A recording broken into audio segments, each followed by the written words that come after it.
The US military has a habit of delivering democracy with express shipping. At any moment, a bomber can take off and hit a target on the far side of the planet before you've finished a long movie. Sounds impossible until you realize it's not speed that makes it work, but reach. So how is that even possible? Keep watching and find out. The US wasn't exactly built for global domination. Sure, it rolled a nat 20 on geography, endless resources, ice-free ports, and 2 oceans as aquatic bodyguards. But that advantage cuts both ways. If enemies have to cross an ocean to reach America, America has to cross one to reach them. Now you can see why. For most of its history, the US kept its nose out of overseas politics. Hey, quit laughing. Crossing oceans isn't cheap.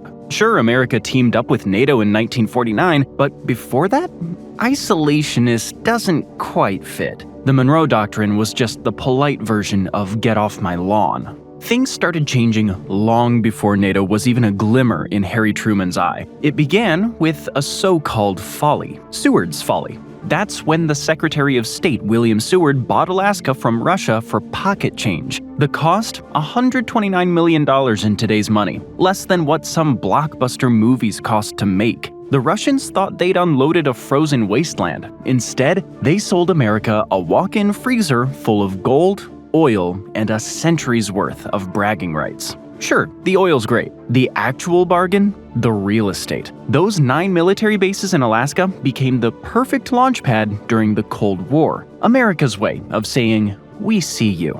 And they still matter today. Because sure, there's Russia and China. Yeah, China. Those Alaskan runaways, closer to Beijing than New York is to Los Angeles. Seriously.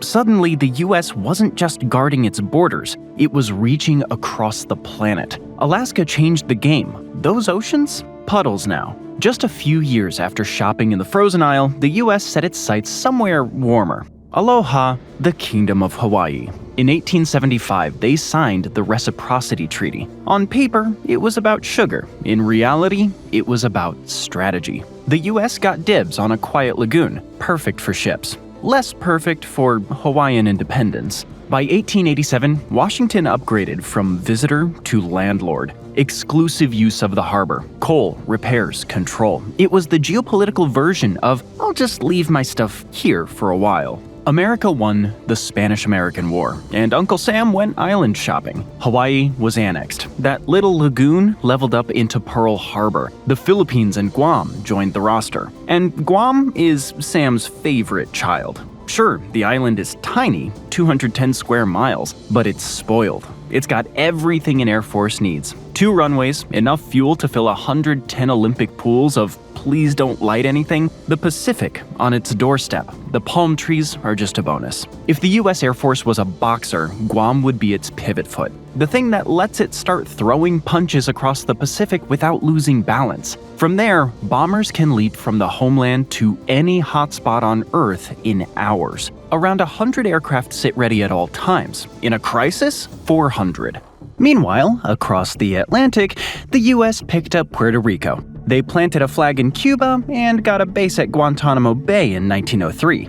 Suddenly, Uncle Sam had oceanfront property on both sides. Convenient, but a logistical nightmare. Cape Horn isn't cruise country. Down here, the furious 50s throw 50-mile-an-hour tantrums and 10-foot waves on a good day. And there are no good days. Further south, the screaming 60s join in. You don't sail here unless you've written your will in waterproof ink. So the US found a better route. The Panama Canal, the world's biggest shortcut. 6% of global trade squeezes through here every year. The French tried first and face-planted. The US took over, finished it, and flexed. Hard. Technically, America handed it back in 1999.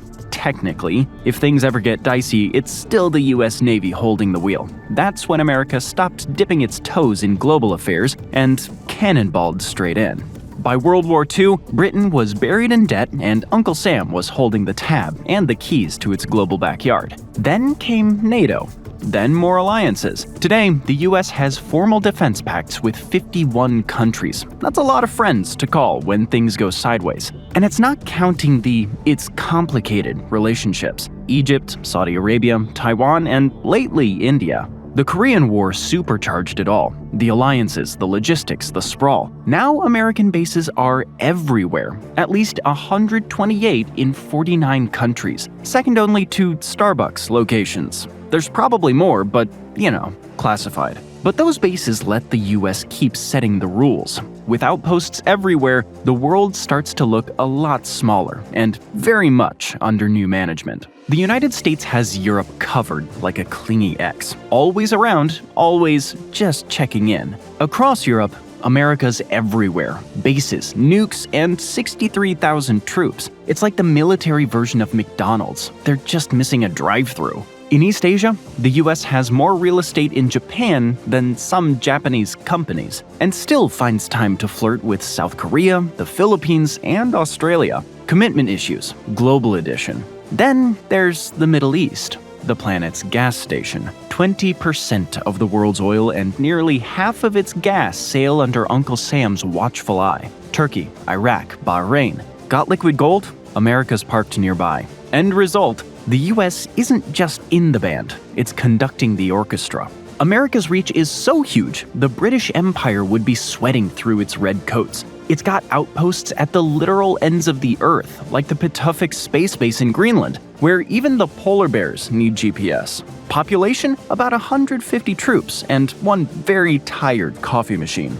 The nightlife's the Northern Lights, and the job description is watch the sky and hope nothing bad shows up. And speaking of work, if you like these map dives, make sure to hit that subscribe button. Apparently, you can't list Google Earth Explorer as a tax-deductible job title. During the Cold War, this icy outpost was packed. 6,000 troops, proving frostbite builds character. These days it's quieter, mostly missile warnings and space surveillance, no aliens spotted. Yet, but the runway still earns its keep. It's big enough for bombers, it's long enough for bombers, and just right for cargo planes, including the giant C-5 Galaxy, the Amazon Prime of the global projection. These things move everything. Troops, tanks, fuel, whatever keeps the flying circus in the air. If the Navy can't reach it, the Air Force just flies over and says, "We got this." The C-5 can even swallow an Abrams tank whole. A plane does that, and it's logistics. I do it with a slice of pizza, and suddenly it's concerning. Let's get back to the bombers. There's another base, one less remote than Pituffik, but still the kind of place your GPS rolls its eyes at. Head south from Greenland to Iceland, the actually green one. On the Reykjanes Peninsula sits Naval Air Station Keflavik. It's busier than you'd expect for a place mostly known for volcanoes, sheep, and existential weather. In 2019, a B-2 Spirit bomber stopped off for a quick visit. It liked what it saw and refused to move out, which means something's up. The B-2 isn't exactly a low-maintenance guest. It's the military equivalent of a designer puppy. Needs constant attention, perfect lighting, and climate-controlled hangars just to keep its skin from peeling. And now, Keflavik's got the makeover room ready. So why all this effort for a windswept tundra and a bunch of volcanoes going through their moody phase? Well, in geopolitics, location is everything, even if the neighbors are mostly puffins. Alaska, Pituffik, and Keflavik are cheat codes. Each one lets the US Air Force shave miles off the trip to anywhere worth worrying about. Let's say Xi Jinping makes a move on Taiwan. The US Air Force needs backup from outside its regional bases, which, let's be honest, would already be taking a few hits from Chinese missiles. But there's a problem. The tyranny of distance. And no, that's not a death metal band's attempt at a power ballad. It's the actual term experts use. China gets to fight in its backyard. Uncle Sam has to cross the planet just to show up. From Los Angeles to Shanghai, nearly 6,600 miles of are we there yet? For the US, that's a lot of money and fuel burned. Risky, expensive, and sure to make someone in Washington think, is this really worth it? But Uncle Sam is playing on easy. The distance between Anchorage, Alaska and Shanghai is around 4,300 miles. Why Anchorage? That's where Elmendorf-Richardson Air Force Base is. Say China isn't the problem. Maybe Putin starts window shopping for more of Europe. Getting American troops there? Still a logistical headache. From Boston to Vilnius, Lithuania, it's about 4,100 miles. That's a lot of in-flight movies. but launch from Keflavik instead, suddenly the world gets smaller. The distance drops to just under 1,800 miles, practically next door. That's why those old explorers risked frostbite and scurvy chasing the northwest and northeast passages. The top of the world may be frozen, but it's faster. The distance between continents shrinks when you take the shortcut instead of the scenic route. America figured that out. Its rivals, not so much. China loves calling itself a near-Arctic power. That's like me calling myself almost Mr. Beast. But no amount of branding gets you through sea ice. Russia technically can, but it's got ports that freeze half the year and put its ambitions on ice. These two no-limits partners have plenty of limits, because unlike the United States, they don't hold the choke points their economies depend on. They just get choked by them. This is the Strait of Malacca. It's the overachieving cousin of the Panama Canal. $3.5 trillion in trade sails through here every year, all squeezing through one watery bottleneck, 10 ships an hour in or out. But one country depends on it more than anyone else: China. 2/3 of its trade flows through here, 83% of its oil and most of its natural gas. For Beijing, this isn't just a shipping lane, it's a stress test. The nightmare scenario? The US Navy drops anchors nearby and flips the off switch. China's been losing sleep over that for decades. It even has a name, the Malacca Dilemma. So it's tried to come up with a solution. Overland routes with Russia, naturally, but that has to come from Siberia, which is a really hard place to do business. Check out my video on that. Better think of a plan B then.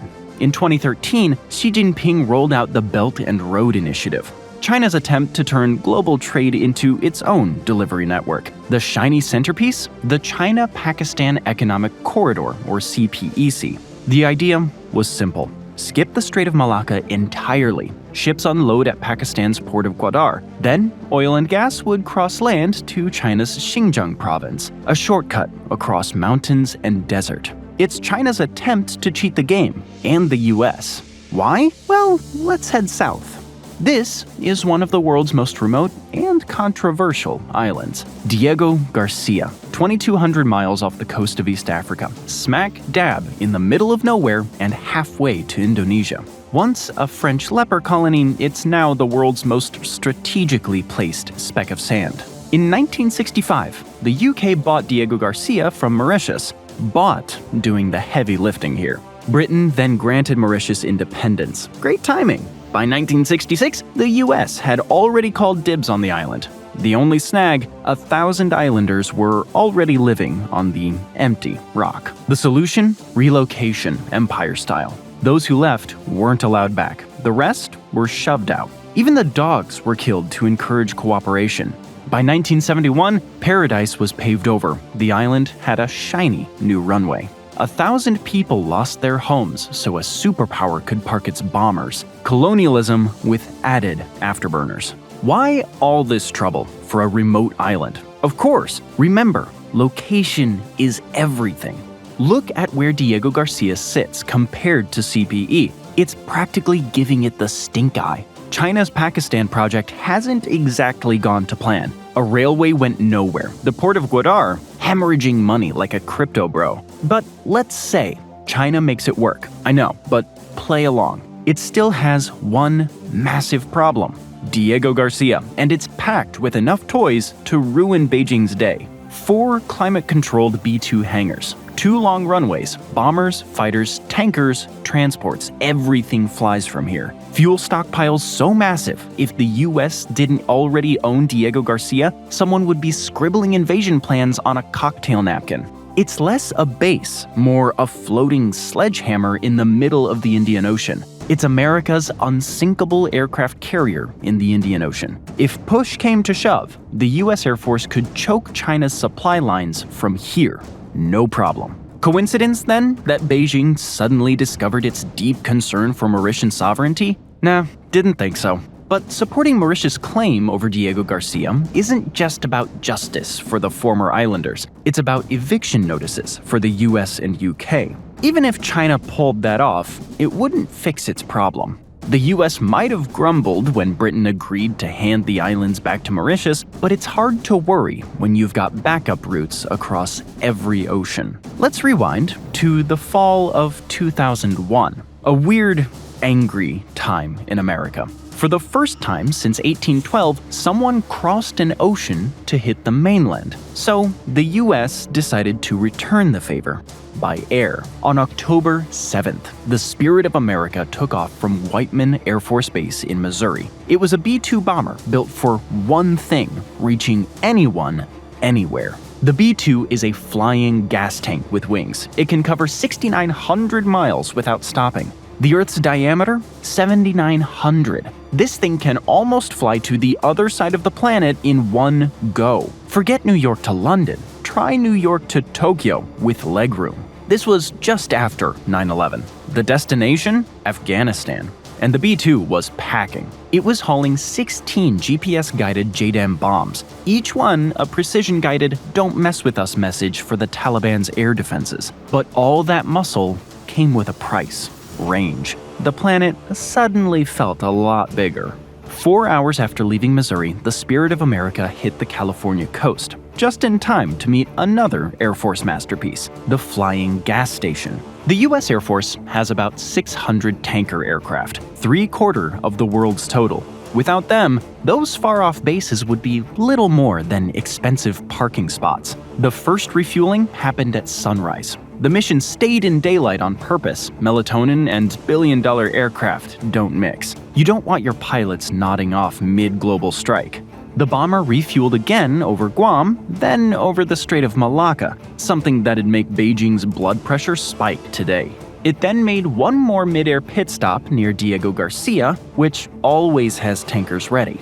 Topped off, it turned north toward Afghanistan. By then, the pilots had been in the air for more than 24 hours. When they hit the Pakistani coast, they popped what they called pick-me-up pills to stay awake. Caffeine just doesn't cut it when your office is a stealth bomber. On a trip that long, something was bound to change, and it did. By the time Spirit of America reached its target zone, 70% of the objectives had shifted. So, as night fell, the pilots reprogrammed their JDAMs mid-air. Nothing says high-stress job like redoing your homework while crossing continents. They dropped their payloads undetected, helped secure air superiority, and started heading home. Until new orders came in. 4 JDAMs left, 4 new targets. Mission accepted. The fuel was running low. No problem. A tanker over the Arabian Sea swooped in like DoorDash with jet fuel.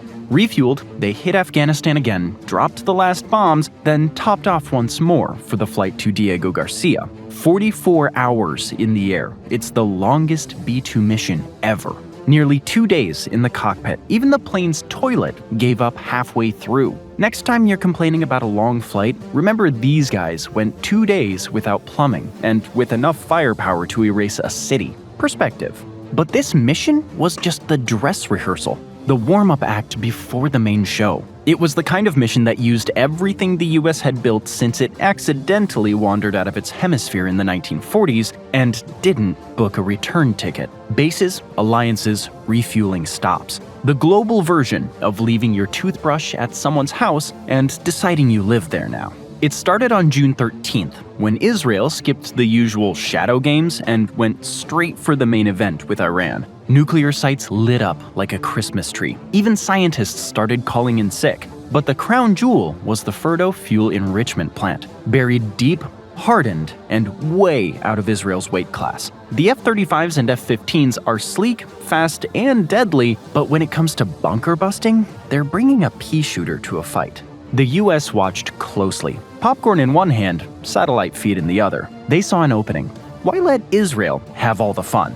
Operation Midnight Hammer was born. When America plans a mission, it can't resist giving it a name that sounds like a 1980s action movie. Diego Garcia was the obvious launchpad. Close, quiet, and conveniently stocked. Each B-2 carried 2 30,000-pound bombs, the kind of cargo that makes turbulence personal. Short flight, no tired pilots, no toilet trauma. But while the world's eyes were on Diego Garcia, the Air Force pulled a magic trick.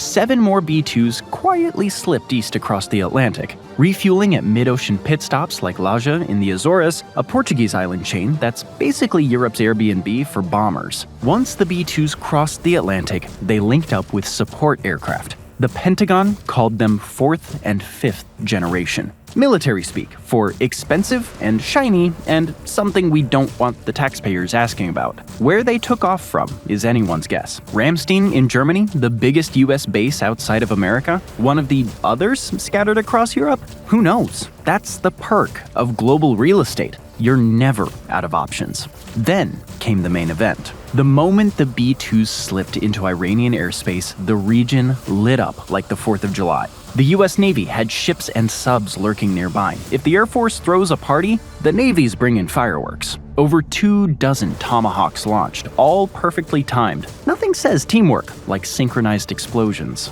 At 2:10 a.m. local time, the first B-2 dropped its 2 bombs on Fordo. Then came the rest. 14 bombs in total, each one found its mark at Fordo and Natanz. Meanwhile, the cruise missiles struck Isfahan last, keeping Iran guessing till the end. In all, 125 aircraft played their parts. President Trump later added that 52 of those were tankers. Even global airstrikes run on gas. And the result? Every plane that entered Iranian airspace left untouched. Iran didn't even get a shot off. It was like showing up for a duel and realizing the other guy already packed up and left. The flight to the target area took 18 hours. Add the bombing run and the trip home, and it totaled 37 hours. No confirmed reports about the toilet status, though, probably classified. The damage? Serious, but not fatal. Iran's nuclear sites were hit hard, though not erased. Tehran could rebuild if it's willing to burn a mountain of money, time, and national ego to do it. But the real takeaway came from the skies. The US Air Force proved a point that night. There's no ocean too wide, no airspace too guarded. If Uncle Sam wants to knock, he doesn't need an invasion, just a flight plan. In the end, the United States unlocked the ultimate cheat code. It's something every gamer, fighter, and wannabe superpower dreams of. Thanks to its engineering brains and global network of friends with runways, America can hit without getting hit back. At least, most of the time. Thanks for joining me today. I hope you enjoyed the video, and if you want to see more videos like this, then please consider subscribing and turn on notifications. Really does make a difference. Thanks again, and I'll see you next time on MatPack.